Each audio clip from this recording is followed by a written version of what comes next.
आत्ताच्या घडीची ब्रेकिंग बातमी आपल्या हाती आली आहे। अकोले तालुक्यात सुरू असलेल्या संततधार पावसामुळे प्रवरा नदीला पूर आला असून भंडारदरा धरणातून विसर्ग वाढवण्यात आल्यामुळे निळवंडे धरणातून ही प्रवरा पात्रात मोठा विसर्ग सोडण्यात आला आहे।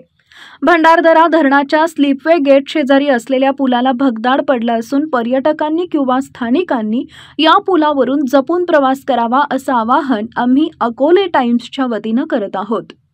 काल शनिवारी सायंकाळपासून अकोले तालुक्यात सर्वत्र पावसाला सुरुवात झाली आहे।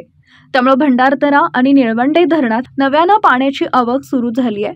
भंडारदरा धरणात 300 दशलक्ष घनफूट पाण्याची नव्याने आवक झाल्याने आज रविवारी सायंकाळी 7 वाजता 14,167 क्युसेक वेगाने विसर्ग सोडण्यात आला आहे।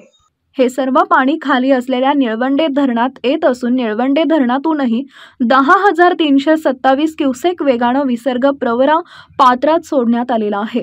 त्यामुळे प्रवरा नदीला मोठा पूर आलाय। अकोले तालुक्यात हा पाऊस सर्वत्र सुरू असून मुळा, अढळा आणि प्रवरा पट्ट्यात देखील सुरू आहे।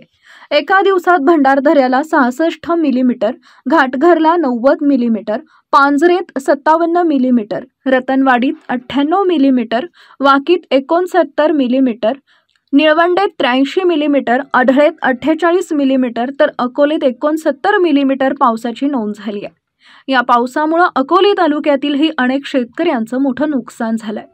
सध्या दोन्ही धरणं भरलेली असल्यामुळे जेवढा पाऊस होईल तितकंच पाणी प्रवरेला सोडण्यात येणार आहे।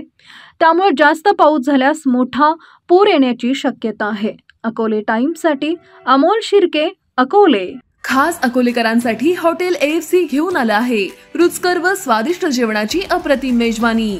Indian dishes, Punjabi dishes, Chinese, south Indian, AFC special unlimited Maharashtrian थाळी तसंच पिझ्झा, बर्गर आदी प्रकारचं फास्ट फूड सुद्धा उपलब्ध।